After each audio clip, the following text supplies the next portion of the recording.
Bonjour, je suis Fatou Diop, la fondatrice de l'entreprise Kalinonou, une société d'aide à domicile qui offre les services de garde d'enfants, ménage et cuisine professionnelle aux particuliers et aux entreprises. Parce que les gens ont tendance à associer une femme de ménage, par exemple, à une personne analphabète qui n'a pas un projet d'avenir ou un projet professionnel.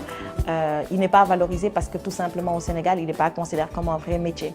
Donc nous, aujourd'hui, ce qu'on fait, c'est de revaloriser, c'est de valoriser ce métier-là, éduquer les gens à se dire, voilà, si on veut aujourd'hui de la qualité, il faudrait que les mentalités changent, il faudrait que les comportements changent. Aujourd'hui, on ne peut pas travailler dans ce secteur juste parce qu'en fait, on n'a rien à faire.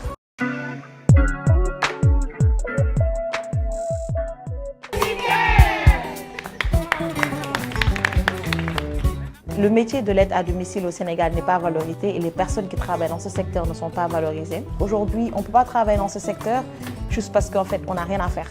Pour moi, quelqu'un ne peut pas se présenter, dire je suis nounou, je suis femme de ménage, je suis agent de nettoyage, sans avoir reçu une formation. C'est impossible. Tu vas aider? Super. Depuis que je suis toute jeune, je vois que ma maman a toujours eu des problèmes d'aide à domicile et je vois des gens autour de moi, des proches, qui ont eu des problèmes de nounou. Et moi, quand je suis rentrée au Sénégal, je devais travailler. J'avais pas encore d'enfant, mais j'allais avoir un enfant. Donc du coup, dans ma tête, ce qui s'est passé, c'est que si ce métier n'est pas professionnalisé, à qui je laisse mon enfant pour pouvoir travailler, pour pouvoir m'épanouir professionnellement. Et lorsque j'ai regardé dans le marché, j'ai vu qu'il n'y avait pas d'alternative, en tout cas sérieuse ni professionnelle, je me suis dit pourquoi pas créer une structure qui réglerait ce problème pour moi, mais aussi pour mes pairs.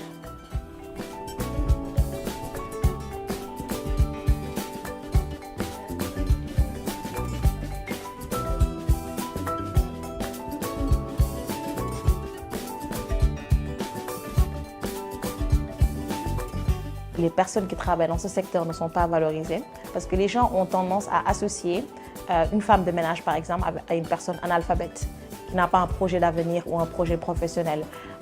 Il n'est pas valorisé parce que tout simplement au Sénégal, il n'est pas considéré comme un vrai métier.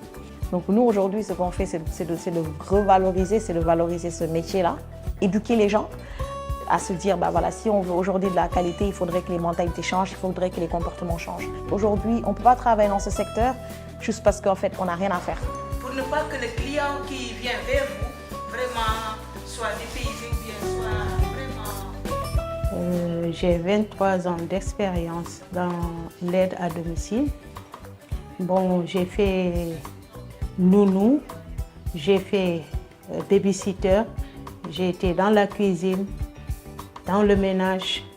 Donc voilà pourquoi j'ai accepté de faire le métier de coach pour transmettre aux filles ou bien aux garçons aussi mon savoir-faire.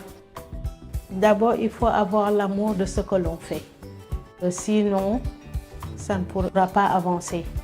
Dans cette lancée, tu pourras de plus en plus te performer, de plus en plus faire des recherches pour avancer. Parce que là, tu as l'amour de ce que tu fais et non pas seulement pour avoir de l'argent et subvenir à ses besoins.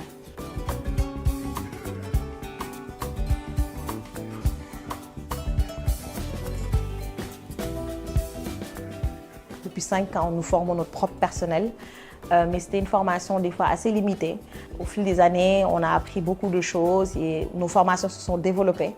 C'est pour ça qu'officiellement, on a lancé cette académie. On ne peut pas professionnaliser un secteur sans passer par la formation.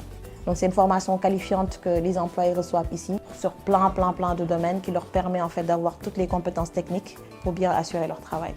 Dans quelques années, j'aimerais que ce métier d'aide à domicile soit respecté et valorisé au Sénégal, qu'on puisse arriver à le professionnaliser, à le moderniser, que tout demandeur d'emploi en fait se retrouve dans ce secteur, étant un secteur avec beaucoup de sécurité, que les gens puissent travailler dans un environnement sain et professionnel, mais aussi que Kalinonou soit dans d'autres pays d'Afrique de l'Ouest.